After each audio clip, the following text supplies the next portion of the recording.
Ante todo, muy buenos días, estimados alumnos. Continuamos con el curso de Morfofisiología Normal 1. El tema a desarrollar es Sistema Nervioso 2.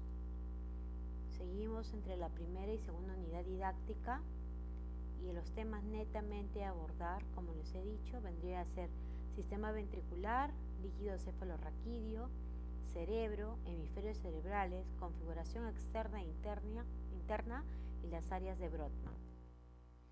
Cuando hablamos del líquido cefalorraquídeo, tenemos que tener en cuenta que este líquido es un líquido orgánico que ocupa las cavidades ventriculares o el sistema ventricular y también los espacios subaracnoideos del encéfalo y de la médula espinal. También tenemos que puntualizar que es secretado o es producido por los plexos coroideos, que en su mayoría los ubicamos en los ventrículos laterales, pero también a lo largo del sistema ventricular, pero en un mayor porcentaje en los ventrículos laterales. Y que este líquido cefalorraquídeo es reabsorbido por las granulaciones subaracnoideas o conocidas como granulaciones de Paccioni. La velocidad de secreción y reabsorción del líquido cefalorraquídeo es de aproximadamente 500 mililitros al día. El líquido cefalorraquídeo alcanza en todo momento un volumen aproximadamente de 120 a 150 mililitros, que se renueva permanentemente hasta llegar a producir el total de 500 mililitros diarios. Tiene una presión en decúbito lateral de 10 a 15 centímetros de agua, ¿no? Y este líquido cefalorraquídeo se renueva de 3 a 4 veces cada 24 horas. Es transparente e incoloro, ¿no? Y a su vez tenemos que tener en cuenta que la secreción del líquido cefalorraquídeo se realiza a través de la barrera hematoencefalorraquídea, donde pasan tanto sustancias químicas y lo que vendrían a ser sustancias orgánicas, especialmente el agua. El líquido cefalorraquídeo pasa desde los capilares coroideos hasta los espacios subaracnoideos. Sin embargo, la selección de los elementos orgánicos y químicos es más estricta con respecto a la barrera que hemos mencionado. ¿Cómo va a ser la circulación de este líquido cefalorraquídeo? Este líquido cefalorraquídeo es producido por los plexos coroideos a nivel de lo que vendrían a ser los ventrículos laterales, que vamos a pasar a detallar en un momento. Luego hay una comunicación y va a dirigirse hacia el tercer ventrículo, que es el espacio en forma de embudo invertido que se queda entre las caras internas de los tálamos ópticos. Esa comunicación entre los dos ventrículos laterales y el tercer ventrículo está dado por un agujero que se denomina el agujero de Monro. Luego el líquido cefalorraquídeo desciende, ¿no?, hacia el cuarto ventrículo por intermedio del acueducto de Silvio. Llega hacia el cuarto ventrículo y en el cuarto ventrículo encontramos una serie de válvulas, las de Busen, Magendie, las de Luschka, que se comunican hacia el conducto ependimario y alrededor, ¿no?, para circular hacia el espacio subaracnoideo. Tenemos que tener en cuenta también que una obstrucción de esos conductos, de estas válvulas, produciría una enfermedad muy conocida con el nombre de hidrocefalia. Entonces, detallemos ahora este sistema ventricular. Este sistema ventricular está conformado por ventrículos, dos ventrículos laterales, un tercer ventrículo, ventrículo medio y un cuarto ventrículo. Estos ventrículos laterales se ubica uno en cada hemisferio, ¿no? Estos ventrículos laterales van a tener tres porciones: una porción anterior o frontal, una porción posterior o occipital y una porción lateral, o para algunos también denominada porción temporal, o en algunos libros también lo pueden encontrar como porción esfenoidal. Recuerden que estos ventrículos laterales se van a comunicar con una estructura denominada el tercer ventrículo por intermedio de un agujero, el agujero de Monro. El tercer ventrículo es un espacio que queda entre las caras internas de ambos tálamos ópticos de forma de un embudo cuya base superior, vértice inferior, ¿no?, y el líquido cefalorraquídeo va hacia ese nivel para dirigirse al cuarto ventrículo. El cuarto ventrículo viene a ser el espacio que se ubica entre la cara posterior del tronco encefálico y lo que vendría a ser la cara anterior del cerebelo. La comunicación entre el tercer ventrículo y el cuarto ventrículo está dada por el acueducto de Silvio. Entonces aquí ubicamos nosotros ese espacio que vendría a ser el cuarto ventrículo, ¿no? Por donde discurre el líquido cefalorraquídeo, y de aquí se dirige por las válvulas de Busen, de Magendie y de Luschka hacia lo que vendría a ser todo el espacio y llega hacia el espacio subaracnoideo para su reabsorción y posteriormente circulación. Hablemos ahora del cerebro. El cerebro está ubicado dentro de la cavidad endocraniana. Pesa aproximadamente de 1000 a 1200 gramos. Algunos autores consideran que tiene dos polos, un polo anterior o frontal, un polo posterior occipital, aunque otros autores refieren que tiene un tercer polo, el polo lateral o polo temporal.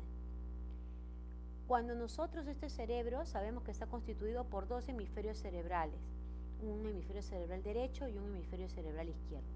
Ambos hemisferios cerebrales están separados por una cisura, conocida como la cisura interhemisférica, que separa a ambos hemisferios cerebrales. A nivel de la cisura interhemisférica nosotros podemos ubicar ciertas estructuras anatómicas. Uno, la hoz del cerebro, que es la hoz es parte de la dura madre que separa un hemisferio cerebral de otro hemisferio cerebral. Pero hay que recalcar que entre ambos hemisferios cerebrales hay una estructura anatómica que los une a ambos, que se denomina el cuerpo calloso, que tiene fibras transversales. Cuando ya me queda cada hemisferio cerebral, tengo que decir que cada hemisferio cerebral tiene una cara externa, tiene una cara interna, tiene una cara inferior, tiene un borde superior que comunica la cara externa con la cara interna, un borde inferior que comunica la cara interna con la cara inferior y un borde externo que comunica la cara externa con la cara inferior. Un polo anterior o frontal, un polo posterior u occipital. En la cara externa, porque vamos a ir detallando cara por cara, nosotros ubicamos cisuras.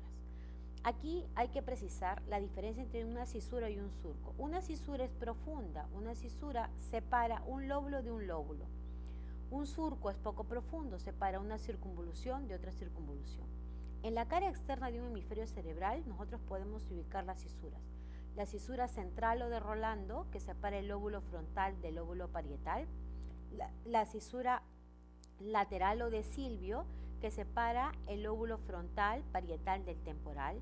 Hay que recalcar acá que la cisura lateral o de Silvio va a presentar en la parte anterior una porción ascendente y una porción transversa o anterior, que a su vez divide a este nivel en lo que vendría a ser la pars triangular, la pars frontal y la pars orbitaria, ¿no? Aquí lo estamos detallando. Y luego pasamos a lo que vendría a ser la otra cisura, la cisura perpendicular externa o parieto occipital, que separa el lóbulo parietal del lóbulo occipital respectivamente. Hablemos de los lóbulos. Entonces, aparentemente, de acuerdo a las cisuras que hemos mencionado, la central o de Rolando, la lateral o de Silvio, la perpendicular externa, nosotros hablaríamos de 4 lóbulos, pero cada hemisferio cerebral consta de 5 lóbulos. ¿Cuáles son estos? Lóbulo frontal, que se encarga usualmente de toda la parte motora, lóbulo parietal, que se encarga de la parte somatosensitiva, lóbulo temporal, que se encarga de lo que vendría a ser la parte de audición, lóbulo occipital, que se encarga de la parte de la visión, y cuando yo abro a la altura de la cisura lateral o de Silvio, puedo observar lo que vendría a ser el quinto lóbulo, que es el lóbulo de la ínsula, que se encarga de la parte límbica. Hablemos ahora del lóbulo frontal. Sabemos que este está delimitado, está por delante de la cisura central o de Rolando, por encima de la cisura lateral o de Silvio, y en este lóbulo frontal nosotros vamos a delinear un surco, el surco precentral, y también otros dos surcos más, el surco frontal superior y el surco frontal inferior, por lo cual vamos a constituir a este nivel en la cara externa 4 circunvoluciones frontales, circunvolución precentral, ¿no? O prerolándica, la circunvolución frontal superior, la circunvolución frontal media y la circunvolución frontal inferior. Recordando que en la circunvolución frontal inferior tenemos la circunvolución orbitaria, la pars triangular y lo que vendría a ser el opérculo frontal, respectivamente. Hablemos ahora del lóbulo parietal. Está por detrás de la cisura central o de Rolando, está por encima de la cisura lateral o de Silvio, y en ella encontramos un surco, el surco postcentral, que estamos señalando acá, y el surco interparietal. Por ende, vamos a dividir este lóbulo parietal en una circunvolución parietal ascendente o circunvolución postcentral, lo que vendría a ser acá la circunvolución parietal superior y la circunvolución parietal inferior. Pero esta circunvolución parietal inferior está subdividida en la circunvolución supramarginal y la circunvolución angular.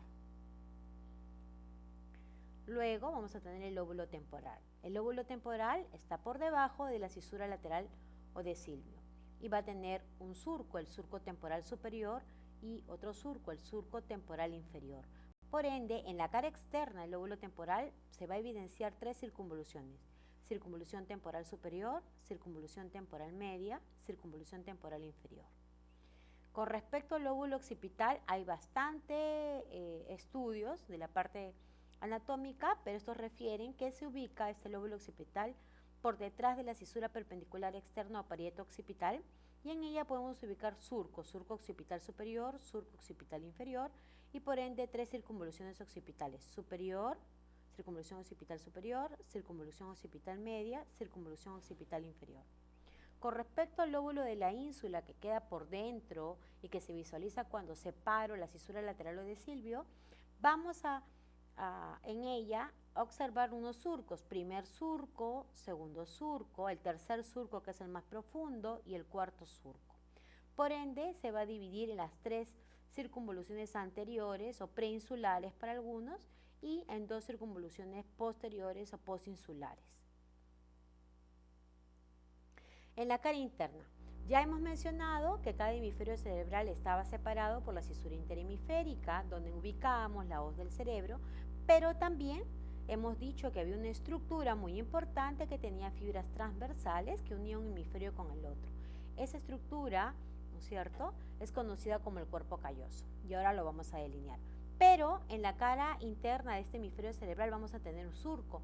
Este es el surco calloso marginal, ¿no? Vamos a tener también la cisura perpendicular interna, que es la proyección de la cisura perpendicular externa, y la cisura calcarina, que tiene una importancia preponderante, ya que está en relación directa con lo que vendría a ser las áreas de la visión. Y ya teniendo o trazado estos surcos y cisuras, vamos a ubicar nosotros qué detalles tenemos en la cara interna de los hemisferios cerebrales. Tenemos en primer lugar, ¿no?, una estructura que ya hemos mencionado, que es el cuerpo calloso, que es una estructura que une un hemisferio cerebral con el otro hemisferio cerebral, que va a tener por sus partes. Va a tener un pico, el pico del cuerpo calloso, va a tener la rodilla del cuerpo calloso, el cuerpo del cuerpo calloso y el rodete o esplenio del cuerpo calloso. Por encima del cuerpo calloso vamos a encontrar la circunvolución del cuerpo calloso, que rodea a lo largo del cuerpo calloso.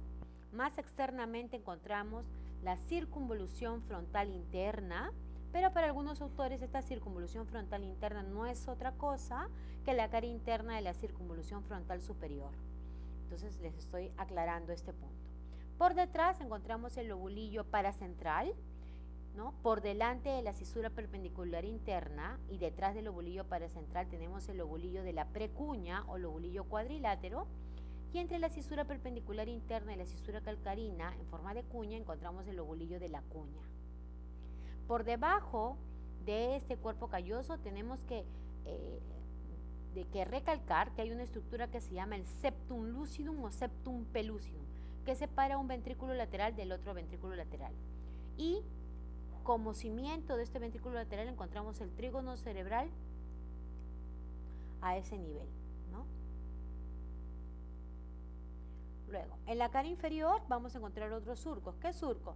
El surco olfatorio en la parte anterior, el surco en H para algunos autores, surco cruciforme para otros, lo que vendría a ser el surco temporo-occipital lateral o externo, el surco temporo-occipital medial o interno, y el surco parahipocampal. Y a su vez acá vamos a tener estructuras que hay que señalar. Uno, vamos a ubicar lo que vendrían a ser, ¿no?, las circunvoluciones orbitarias: anterior, posterior, medial o interna y lateral o externa. Y el gyrus recto o circunvolución olfatoria. Luego encontramos En la cara inferior observamos todavía la tercera circunvolución temporal, la circunvolución temporo-occipital lateral, la circunvolución temporo-occipital medial, ¿no? Que para algunos autores es la cuarta y quinta circunvolución del lóbulo temporal, y luego en la parte más interna tendríamos la circunvolución del hipocampo, el uncus, la zona hipocampal y parahipocampal respectivamente. Con respecto a las áreas del cerebro, estas áreas las ha delimitado Brodmann y vamos a pasar a señalarlas. Hay que hacer hincapié que existen dos homúnculos, un homúnculo de Penfield motor, que está en el área 4, o área prerolándica o área motora primaria, y un homúnculo de Penfield sensitivo, que está en el área 312 o área postrolándica, ¿no? En el homúnculo de Penfield está este hombrecito, donde están todas las partes del hombrecito, y cuando hay una lesión, de acuerdo al punto donde se ha ocurrido el daño, se ve reflejado en el paciente. Entonces acá tenemos áreas de Brodmann. Área motora primaria, la del área 4, área somatosensorial asociativa, el área 6, área del córtex motor secundario, suele asociarse a movimientos oculares, el área 8 y el área 10 respectivamente. Luego tenemos el área 11, que es el órbito frontal, el área 9 y el área 12, que está en relación directa con el córtex prefrontal, y también el área 9 con el córtex dorsolateral prefrontal. El área 43, ¿no? Que está el córtex gustativo. El área 44-45, conocida como el área de Broca, que está en la pars triangular. El área 46, que es el córtex dorsolateral. Y el área 47, que es la circunvolución frontal inferior, netamente. Otras áreas tenemos en el lóbulo parietal. El área 312, somatosensitiva primaria o sensitiva primaria. El área 5 y 7, el córtex sensitivo secundario. El área 22, 39 y 40, el área de Wernicke, el de lenguaje de comprensión, ¿no? Y el área 40 también tiene que ver con la circunvolución supramarginal, como lo hemos detallado anteriormente. Luego tenemos el área 41, ya estamos en el lóbulo temporal, el área 41, el córtex auditivo primario, el área 42 y 22, el córtex, el área auditivo asociativo, el área 20, la circunvolución temporal inferior, el área 21, la circunvolución temporal media, donde encontramos el córtex de asociación auditiva primaria prefrontal, conocida, el área 37, la circunvolución occipito-temporal lateral, el área 43, el córtex gustativo, ¿no? Respectivamente.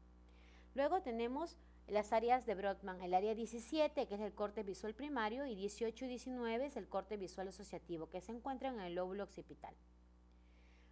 En la cara interna vamos a ubicar nosotros el área 12, que es el área del córtex prefrontal, área orbitofrontal, el área 34, que es a nivel del uncus, a nivel parahipocampal, es el área olfativa primaria, el área 27, 28 y 34, que es el rinencéfalo, el área 35, que es la corteza perirrinal, y donde encontramos la circunvolución parahipocampal, que ya lo hemos mencionado. Hay que tener en cuenta también que todo lo que hemos mencionado es la parte de la corteza, la parte externa, y en la parte interna tenemos núcleos optoestriados. Estos núcleos optoestriados son el tálamo óptico, el núcleo caudado, ¿no? El núcleo lenticular con su putamen, globus pallidum, las cápsulas interna, externa, el claustro antemuro y la cápsula extrema. Estas estructuras o estos núcleos estriados o estas estructuras grises no las podemos evidenciar en un corte sagital, ¿no? En una cara externa, interna o inferior, sino que para ello tengo que realizar cortes. Y hay dos cortes que se realizan y que me permite visualizar otros detalles también. Entre estos cortes tenemos el corte de Flesching. El corte de Flesching es un corte transversal a la altura de la cisura lateral o de Silvius. Este corte de Flesching me va a permitir observar lo que vendría a ser los tálamos ópticos a cada lado, me va a permitir observar las cabezas de los núcleos caudados y las colas de los núcleos caudados respectivamente, me va a permitir observar el núcleo lenticular con su porción más externa que es el putamen y su porción más interna que es el globus pallidum, me va a permitir observar la cápsula interna con un brazo anterior, con la rodilla y con el brazo posterior, y me permite también visualizar la cápsula externa, el claustro o antemuro y la cápsula extrema respectivamente, que es el córtex del lóbulo de la ínsula. Luego, en la parte anterior, puedo observar en este corte de Fleming, ¿no?, lo que vendría a ser el cuerpo calloso, ¿no?, y en la parte posterior también el cuerpo calloso, lo que algunos autores llaman como forceps minor y forceps major respectivamente. También en un corte de Fleming puedo observar los ventrículos laterales, lo que vendría a ser la porción frontal o anterior, lo que vendría a ser la porción occipital o posterior. Puedo observar también acá los plexos coroideos que producen el líquido cefalorraquídeo, ¿no? Y acá la corteza de la ínsula. En un corte de Charcot es un corte donde yo también puedo observar varios detalles.